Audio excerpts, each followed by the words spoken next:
Բարեզես հարգելի հեռուստադիտողներ, Alpha News-ի Los Angeles-յան տաղավարում աշխատում է Ռոբերտ Գասպարյանն եւ այսօր մենք մեր տաղավարում հյուրընկալել ենք Հիշում եմ քո ձայնը փաստավավերագրական ֆիլմի համահեղինակ Արայիկ Սարգսյանին, ողջույն Արայիկ, շնորհակալություն մեր տաղավար գալու համար։ Արայիկ, նախ եւ առաջ կցանկանայի, որպեսզի ներկայացներ ֆիլմը Հիշում եմ քո ձայնը ինչի մասին է եւ ամենակարևորը ինչպես ստեղծվեց ֆիլմ նկարահանելու գաղափարը, քանի որ ես գիտեմ, որ դու մասնագիտությամբ ռեժիսոր չես, դու արևելագետ ես։ Մոտ ենք մասնագիտությունը, ես էլ միջազգայնագետ եմ, այդ տեսանկյունից ես էլ նստած եմ հարցազրույց վերցնողի աթոռին։ Ինչպես ստեղծվեց ֆիլմը նկարահանելու գաղափարը։ Շատ լավ, ուրեմն ինչպես նշեցիք, ես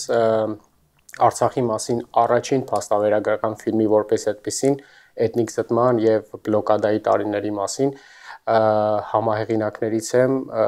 համահեղինակներից է նաեւ ընկերս եւ գաղափարը իրականում այսպես ընկերական շրջապատում առաջացավ ու որոշեցինք գործել, որոշեցինք, որ նման ֆիլմ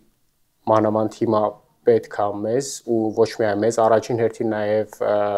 միջազգայինորեն ներկայացնել այս ամենը, քանի որ աշխարհը կարծես ոնց որ աչքափորձում փակի այս իրողության վրա եւ մտածեցինք, որ պետք է նման մի փաստավավերագրական ֆիլմ ունենալ, որով կարող ենք ներկայացնել աշխարհին ոչ միայն հայությանը, նաև հայությանը, բայց առաջին հերթին միջազգային հանրությանը, թե ինչա տեղի ունեցել ու որ պետք է նաև այս մասին խոսվի։ Ցանկանում եմ հարցնել լինելով արցախցի, որքանով էր դժվար այդ ամենը վերապրել մասնակցելով նկարահանման գործընթացին, մոնտաժային գործընթացին, այդ ամեն ինչը անընդհատ նորից նայել, տեսնել, լսել ու վերապրել, որքանով էր դժվար։ Ճիշտ նշեցիք, այո, ես Մարտունի շրջանի Ճարտար քաղաքից եմ, Արցախի ու այդ ամենը կար մանավանդ համահեղինակ ընկերս ինքն էլ անընդհատ դա շեշտում է, որ շատ, այսինքն երևում է, որ ինչպես եմ տանում այդ գործընթացը, բնականաբար այդ ամենը լսել, նորից այդ պատմությունները լսել, այդ մարդկանց հետ անմիջապես ծանոթանալ, իրանց ցավի մասին լսել, ինքը բավականին բարդ էր, բայց մաքսիմալ փորձել եմ, ոնց որ մաքսիմալ այդ ընթացքում, այդ ամեն ինչի ընթացքում մի քիչ ինձ սառնասիրտ պահել, ինչքանով որ դա հնարավոր է։ Չնայած այդ ամբողջ process-ը, այդ մոնտաժային աշխատանքները եւ այլն ամեն դեպքում ազդում ազդեցությունը ուժեղ է, բայց դե արել ենք ու իրականում մեծ ոգևորություն կա հիմա, որ այս ամենը պետք է ներկայացվի հանրությանը։ Նկարահանման նախապատրաստվելիս ոնց հասկանում եմ հերոսներ կան ֆիլմում, ճիշտ է, հերոսներին ինչպես է գտել, ինչպես է զտել, ինչպես է դուրս եկել նրանց վրա կամ դուք գուցե ինչ որ տեղ ասել եք կամ ինչ որ միտեղ ասվել է տենց շրջապատում, հետո դուրս է եկել, հետո մոտեցել են, ինչպես է ստացվել հերոսներին ընտրելու այս գործընթացը ինչպես է անցել։ Հա, ուրեմն մեր էլի ընկերական շրջապատով մեր շատ մոտ ընկերը Հունանու Թադևոսյան, ով նույնպես Արցախից է, այս ամենը քննարկվել է իր հետ, մենք ոնց որ նախնական տենց կոնտակտներ նրա միջոցով, նաև մեր իմացած կոնտակտներով փորձեցինք ընտրել 6 թիրախային, հա, պատմություններ, այսինքն 6 պատմություններ, ովքեր ճիշտ է ինքը նույնն է թեման, բայց պատմությունները փորձեցինք տարբեր լինել այն ինչով, որ ամեն մի պատմություն ինչ որ կոնկրետ իրադարձություն է, ասենք, չգիտեմ, Մայրա, ով Արցախից միակ բանը որ բերել է իր տղայի շիրմաքարն է ու միջև հիմա այդ շիրմաքարը իր տանն է, քանի որ չի կարողանում եռաբլուրում տեղադրի այդ շիրմաքարը, Մայրա, ով գնացել է Ասկերան քաղաք, որպեսզի քանի որ բլոկադայի տարիներ էր երեխեքին ուտելիք բերելու, այդպես էլ իր երեխեքին չտեսա, որովհետև սպանված գտավ նրանց։ Ու այդպիսի, այսինքն թեման նույնը, բայց պատմությունները տարբեր, ամեն թիրախային խմբեր փորձել ենք ընդգրկել, որ ամբողջացնենք, փորձենք մաքսիմալ բոլոր իրադարձությունները այսպես ցույց տալ, թե ինչա տեղի ունեցել այդ ժամանակաշրջանում։ Հաշվի առնելով այն հանգամանքը, որ այսօր Հայաստանում համառորեն գնում է ոչ պաշտոնական, բայց այնուամենայնիվ հակապրոպագանդա կապված Արցախի հետ, այսինքն ցանկացած հիշատակում Արցախի մասին, այսպես ասենք, մեղմ ասենք, չի ողջունվում որևէ շրջանակում, ամեն կերպ ցանկություն կա կարծես մոռանալու եւ չհիշելու Արցախը, եւ նման պարագայում որն է ձեր համատեղ պատրաստած ֆիլմի մեսիջը եւ ուր եք դուք ցանկանում գնալ եւ հասնել այս ֆիլմով, ինչ նպատակներ կան, որոնք որ դուք ցանկանում եք իրագործել։ Գերագույն գլխավոր նպատակը, ինչպես արդեն նշեցի, միջազգային հանրությանը ցույց դնելն է այս ամենը, որ եղել է այսպիսի իրադարձություններ Հայաստանում, Արցախում ու որ նշեցիք այդ պրոպագանդայի մենք պետք է, այսինքն երկրորդ նպատակը կարևոր այն է, որ մենք հասկացնենք մարդկանց հայության այս դեպքում է, որ մենք հայրենիք ենք կորցրել, մենք Արցախը ուղակի ինչ-որ հողակտոր չէր, որ տվեցինք մոռացան գնաց չէ, սա մեր հայրենիքի մի մասն էր, կարևորագույն մասն էր ու մենք այն կորցրել ենք ու սա տեղի ունեցել ու այս ամենը հետևանքը իրականում ահավոր մեծ է, ահավոր է լինելու, եթե չստափենք ուշքի չգանք, այսինքն սա մարդկանց ստափեցնելու, այո, Հայաստանի, եթե հենց Հայաստանի մասին են խոսում, փորձա ու ուղերձա։ Դուք ֆիլմով եկել եք Միացյալ Նահանգներ եւ լինել է ցուցադրություն, հիմա մի փոքր դրա մասին խոսենք, միայն մի փոքր անց, այստեղ բնականաբար եւս ունեք որոշակի ծանոթներ, մարդիկ, ովքեր որ իմացել են, գիտեն, որ կա ֆիլմ, հասցրել եք ինչ-որ մեկի հետ շփվել այստեղ Միացյալ Նահանգներում, ասել, որ կա այսպիսի մի ֆիլմ, ինչ արձագանք կա այստեղից Միացյալ Նահանգներից կամ գուցե Սփյուռքից ինչ-որ այլ արձագանքներ կան կապված ֆիլմի հետ։ Իրականում ու իհարկե մեր գլխավոր այսպես հովանավոր All Prime Group-ը ու մեր ընկերները այստեղ մեզ բավականին աջակցում են այդ հարցում, այսինքն ֆիլմը ոնց որ մարդկանց հասցնելու, տեղեկություն տարածելու եւ այլն եւ այլն։ Ինչպիսին է տպավորություններս հակասական, այո, բերեք այսպես ասենք, չեմ ուզում շատ խորանամ, բայց մենք ի սկզբանե ես մանավանդ ավելի մեծ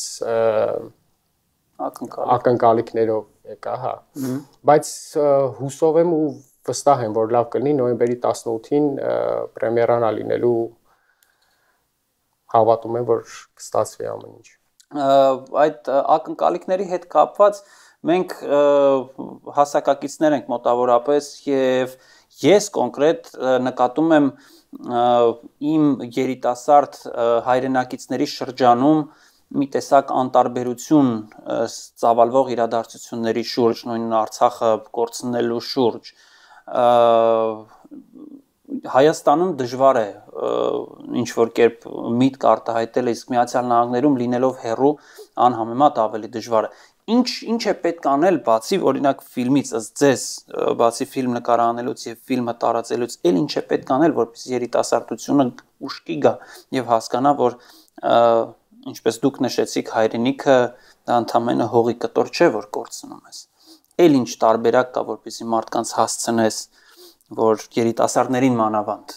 մեր հասակակիցներին հասցնես, որ տեղում նստելով ոչինչ չի լինում, պետք է ինչ-որ մի բան անել, պետք է գործել, էլ ինչ պետք է անել ըստ ձեզ։ Գիտեք,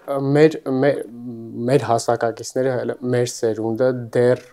այդ չեմ ասում բոլորը, բայց մի մասը, հուսամ մեծ մասը դեռ այդ գիտակցումը, այդ ամեն ինչ իրանց մեջ կա, որ հայրենիք են կորցրել, Արցախ տեսել ենք այդ Արցախը, բայց այստեղ նոր սերունդը եկող սերնդի խնդիրն է, ինչ է պետք անել, պետք է մաքսիմալ այդ ամեն ինչը իրազեկված, պետք է իրանք լինեն, պետք է խոսալ դրա մասին, պետք է պատմել այդ ամենի մասին, պետք է ցույց տալ, պետք է փաստավավերագրել, ինչպես մենք ենք արել, որպեսզի մոռացության չմատնվի այդ ամեն ինչը։ Այդ եմ այս պահին դա կարող եմ միայն ասել իրականում, այսինքն հիշելու առումով պետք է հիշենք, չպետք է մոռանանք։ Եվ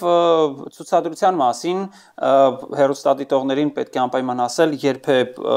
եւս մեկ անգամ երբ է ֆիլմի պրեմիերան, որտեղ է ֆիլմի պրեմիերան, եւ առաջնահերթ պետք է նշել նաեւ, որ Միացյալ Նահանգներից հետո ելի ինչ որտեղ գնալու եք։ Դրա մասին եկեք խոսենք։ Հա, ուրեմն պրեմիերան նոյեմբերի 18-ին AGB-ի սրահում պետք է նշեմ նաեւ, որ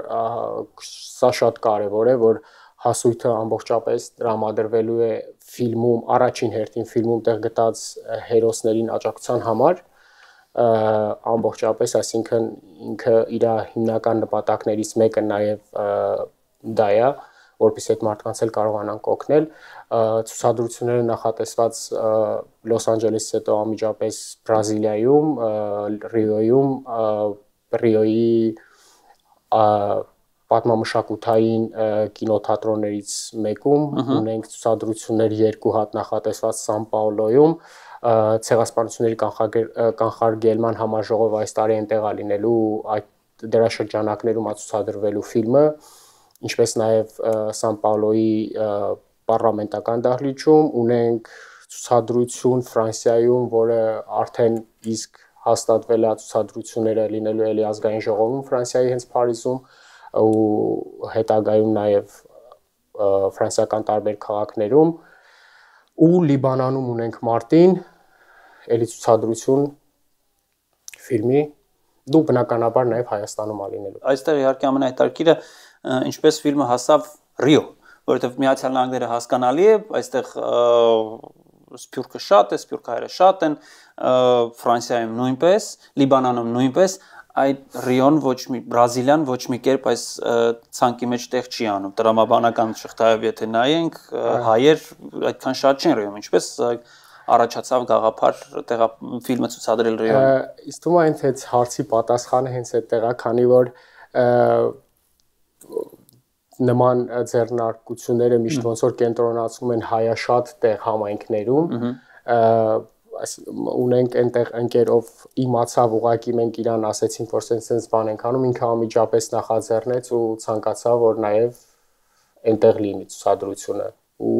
կազմակերպչական այդ բոլոր հարցերով զբաղվեցինք ու հաստատվեց այդ ամենը Ռիոյում եւ Սան Պաուլոյում։ Այս քանի որ այնտեղ համայնքը քիչ է, իրանք ոնց որ ուզում են, որպեսզի նրանք էլ անտեսված չլինեն ու այդ ամեն ինչ ինչ որ ասենք, չգիտեմ, լոսում շաբաթ ամեն օր մի հատ ինչ որ Հայաստանից ինչ որ բաներ ա լինում, համերգներ եւ այլն, այնտեղ անտեսվում է միշտ, դրա համար իրանք միանգամից ցանկացան, որ այո այնտեղ լինի ու կազմակերպեցինք այս ամեն ինչը։ Այսինքն դուք ձեր օրացույցում դեռևս ունեք ազատ օրեր, որ եթե հանկարծ հրավիրեն այլ երկրներից, օրինակ Հունաստանից վերցնենք, դուք հնարավորություն կունենաք ֆիլմը նաև տեղափոխել եւ Հունաստանում էլ ցուցադրել։ Այդ տեսանկյունից իհարկե Alpha News-ը լինելով համահայկական հեռուստաալիք, իհարկե